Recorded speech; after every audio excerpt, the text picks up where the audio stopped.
Bom dia, meus queridos irmãos. Saúdos na graça, na paz do nosso Senhor e Salvador Jesus Cristo. Estamos alegres por mais um domingo, o domingo do Senhor, onde nós podemos, através do Zap, termos a nossa escola bíblica dominical e temos tido boas mensagens pelos irmãos, temos tido boa palavra de estudo pelo irmão Anísio.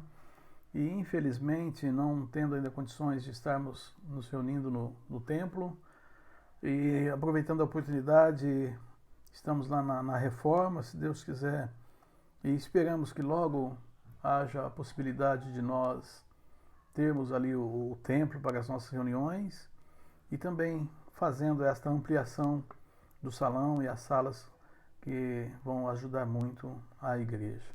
Falando nisso, irmãos, eu gostaria da participação dos irmãos, a contribuição financeira. Nós vemos aí os dízimos têm caído bastante e estamos agora com esta ampliação gastando mais e gostaria que os irmãos estivessem contribuindo. Inclusive nós estamos vendo outros meios aí de ajuda para essa reforma, porque nós não queremos parar somente na parte de baixo, mas queremos concluir a obra. E no nome de Jesus nós vamos concluir essa obra e cada um de vocês pode ajudar e fazer com que esta obra seja uma realidade. E estamos aceitando sugestões de angariar recursos para esta obra e uma delas é uma sugestão de que a gente faça carnês de R$25, 50, R$100 e 150. E aí o irmão ou a pessoa que queira contribuir, nos ajudar, esteja escolhendo o valor. Serão 10 parcelas. E aí você tendo esse compromisso, essa responsabilidade, veja bem, irmão, isso aí é uma oferta específica para a construção, não é do dízimo. Você não vai tirar do dízimo para esta obra. Mas gostaria que vocês escolhessem um carnê e optassem por um valor e assim estivessem ajudando. Porque se Deus permitir, queremos, irmãos, no nome do Senhor Jesus, que vamos entregar essa obra totalmente acabada. Inclusive, nós vamos tirar os vitrôs do templo, tirar a porta, né, porque são uma porta, e vamos colocar duas. E tudo isto vai gerar despesas extras. E já temos algumas despesas extras que nós não contávamos, como tirar o muro ali da parte de cima, que estava totalmente torto, caindo, inclusive caindo. Irmãos, depois que nós começamos a mexer e tirar, que nós vimos o perigo que estava aquela construção. Como eu já disse, uma viga estava totalmente podre a ponta dela, faltando pouca coisa para quebrar. E se aquela viga quebra, as outras não iam conseguir sustentar todo o peso do telhado. Então nós mexemos no tempo certo, foi na hora que foi preciso e agora nós temos que dar andamento, nós vamos fazer a parte de baixo e precisamos da ajuda dos irmãos para fazer a parte de cima. Eu conto com a colaboração, com as orações dos irmãos, principalmente as orações. Estejam orando nas suas orações, colocando esse trabalho nas mãos do Senhor. E falando em trabalho do Senhor, irmãos, nós, os servos do Senhor Jesus Cristo, somos as testemunhas de Jesus. O texto de Isaías 43:10 diz: Vós sois as minhas testemunhas, diz o Senhor, e o meu servo, a quem escolhi, para que o saibais e me creais e entendais que eu sou o mesmo, e que antes de mim Deus nenhum se formou, e depois de mim nenhum haverá. Meus queridos irmãos, é conhecimento de todos que há uma denominação chamada as Testemunhas de Jeová, que fazem uma tremenda confusão exegética e induzem os seus fiéis ao erro. E os seus fiéis levam uma mensagem distorcida para as pessoas e aí se tornam cegos, guiando cegos. Nós que olhamos a palavra de Deus, nós que estudamos, buscamos a compreensão de Deus sobre a sua palavra, e quando fazemos uma análise mais apurada deste versículo, qual nós acabamos de ler, encontramos lições valiosíssimas para a nossa jornada cristã. A primeira lição, irmãos, vós sois as minhas testemunhas. O primeiro fato, vemos Isaías está se referindo aos israelitas. O verso é direcionado ao povo hebreu. Porém, podemos usar e aplicar para a igreja. Isaías ficou conhecido como o profeta messiânico. E há uma infinidade de versículos e até mesmo de capítulos de Isaías, como Isaías 53, que são referências a e ao Senhor Jesus Cristo. E aqui nós vemos este verso que podemos aplicar para nós, para a igreja. Se no Velho Testamento o povo de Deus era a nação israelita, era os israelitas, no Novo Testamento, através do sangue do Senhor Jesus Cristo, veio a nova aliança. Jesus Cristo, pelo seu sangue vertido na cruz do Calvário, fez dos dois povos, judeus e gentios, um só povo, a geração eleita, os sacerdotes reais, povo adquirido. Irmãos, quando nós olhamos e vemos as maravilhas que Jesus nos proporcionou com a sua morte e com a sua ressurreição, uma delas é que no Velho Testamento havia os sacerdotes. E os sacerdotes eram os responsáveis para levar a adoração do povo até Deus. Os sacerdotes eram responsáveis para fazer a expiação do pecado do povo perante Deus. E a partir do momento que Jesus Cristo é o Cordeiro perfeito e ele deu a sua vida, derramou o seu sangue por nós, nós somos uma geração eleita. Nós somos sacerdotes reais. Nós vamos até o Senhor Jesus Cristo diretamente. Não há mais a necessidade do sacerdote interceder. Há também uma denominação que ainda tem os seus sacerdotes. E essa denominação ainda faz com que eles são os que perdoam os pecados do povo. Não pode. Não há como, nem o Papa, nem padre, nem pastor, nem apóstolo. Nós não temos esta autoridade de perdoar pecados. Eu, como pastor, sou pecador e preciso que o Senhor Jesus Cristo perdoe o meu pecado. Mas eu não preciso ir até outro pastor, até um bispo, até um apóstolo, até o Papa, pedir para que ele me absolva dos meus pecados. Porque ele não pode fazer isso, ele não tem essa autoridade. Porque nós, cada um de nós, podemos ir até o Senhor Jesus Cristo diretamente. E quando nós temos essa liberdade e podemos chegar até o Senhor Jesus Cristo, e isso é um presente que Ele nos concedeu, dando a sua vida por nós, mas também temos os privilégios e temos as responsabilidades. E uma das responsabilidades que nós devemos assumir encontra-se em Atos 1:8, que acompanha este versículo de Isaías. O Senhor Jesus nomeia os seus para que sejam testemunhas fiéis para anunciar as boas novas do Evangelho. Mas recebereis poder ao descer sobre vós o Espírito Santo, e ser-me-eis testemunhas, tanto em Jerusalém, como na Judéia, Samaria e até os confins da terra.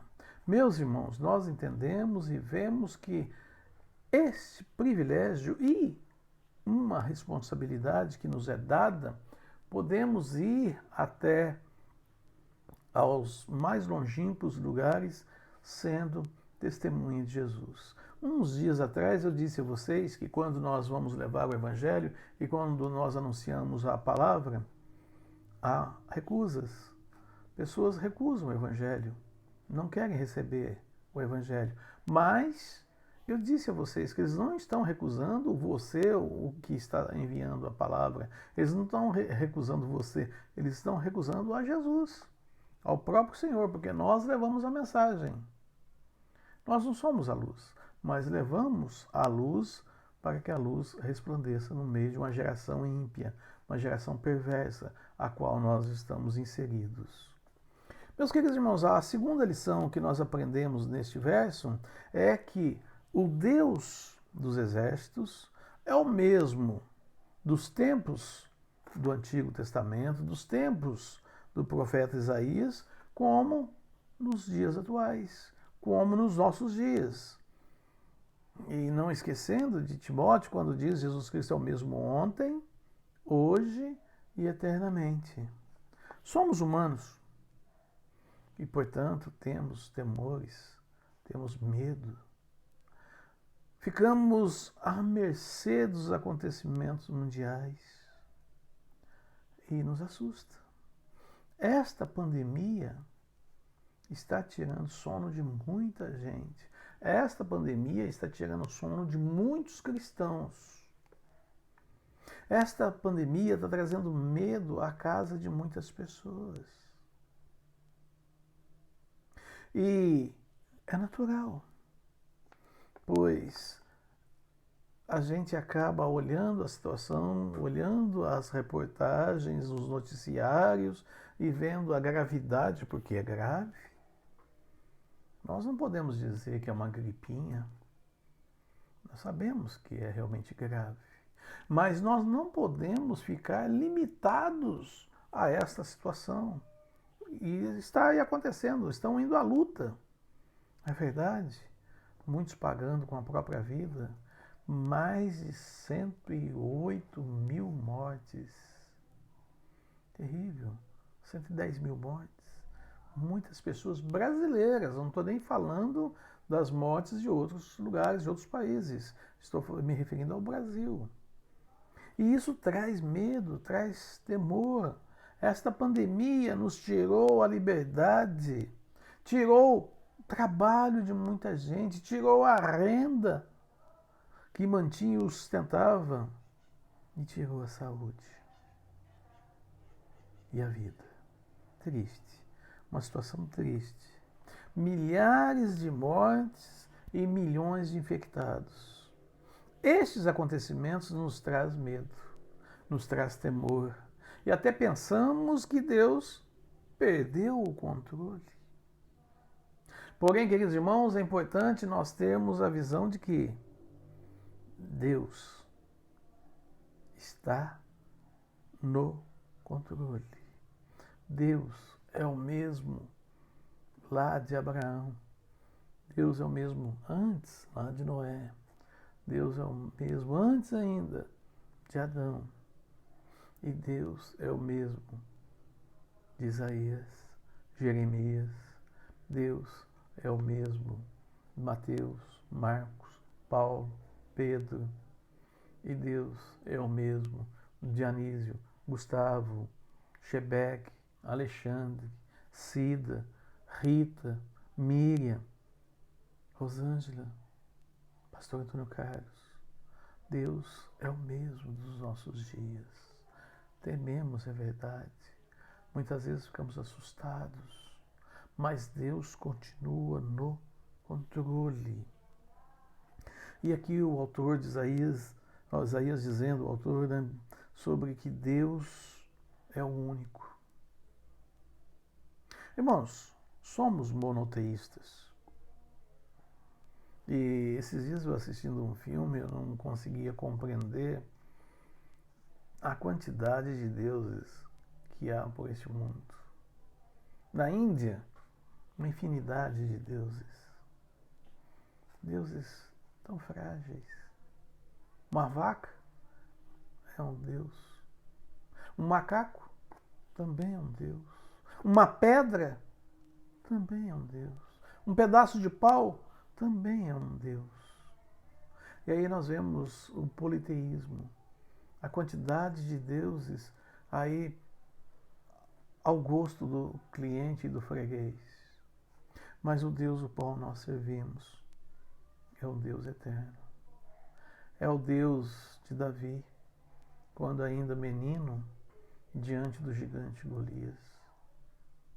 Ele sabia de que Golias vinha pelo seu Deus, mas Davi ia contra Golias pelo Deus dos exércitos. E é esse Deus o qual nós servamos, irmãos. É esse Deus que nós servimos e é esse Deus que alegra o nosso coração. E nós entendemos que o Pai, o Filho e o Espírito Santo são a Trindade do Deus eterno. 3 pessoas: o Pai, o Filho e o Espírito Santo. Mas um único Deus. E esse único Deus, o Deus eterno, o Deus dos exércitos. Quando o medo está nos cercando, basta que a gente segure nas mãos de Jesus. Eu sei, meus irmãos, muitas vezes eu, como pastor, queria fazer como o João, o apóstolo João, em reclinar a minha cabeça no colo de Jesus e ouvi-lo. Ou fazer como Maria, assentar aos pés do Senhor Jesus e ouvi-lo e acalmar o meu coração e ter a segurança de que Jesus está ali bem próximo, que eu posso tocá-lo. Mas no momento isso não é possível. Nós sentimos Ele no nosso coração, nós o adoramos, nós o servimos, o Espírito Santo habita em nosso coração, mas não podemos tocar. E muitas vezes as pessoas que criam seus deuses, o desejo deles é tocar, mesmo que seja um pau, que seja uma pedra, mas tocam. Mas a palavra de Deus diz que nós adoramos o Deus que é Espírito. E se Ele é Espírito, não podemos tocar no momento. Mas sabemos claramente que o Senhor Jesus Cristo, ao ressuscitar, recebeu um corpo glorificado, o qual também nós vamos receber um corpo semelhante. E lá nas mansões celestiais poderemos tocar o Senhor Jesus Cristo. Pois Ele, após a sua ressurreição, apareceu aos seus discípulos, e Tomé, sendo incrédulo, e disse que se não tocasse não creria, Jesus apareceu a ele e diz: olha, Tomé, veja as minhas mãos, veja as marcas dos cravos nas minhas mãos, toque aqui o seu dedo. E um dia nós vamos poder contemplar as marcas, as feridas nas mãos do Senhor e saber que foi o meu pecado, o seu pecado, que o levou na cruz do Calvário. Mas, irmãos, concluindo aqui, se você está com medo, segure nas mãos do Senhor Jesus Cristo.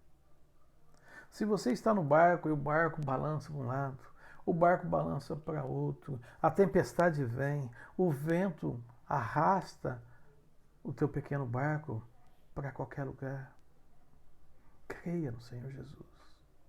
Ore, clame, e Ele acalma a tempestade. E Ele vem te socorrer e vem te guardar. Deus abençoe, meu querido irmão. Deus abençoe, minha querida irmã. Descansa no Senhor. Aquieta-te, eu sou o teu Deus. Assim diz o salmista no Salmo 46:11. Aquieta-te e descansa no Senhor. Que Deus abençoe os amados irmãos e que possamos ter um domingo agradabilíssimo na presença do nosso Deus, louvando e o glorificando. Deus abençoe os amados irmãos. Amém.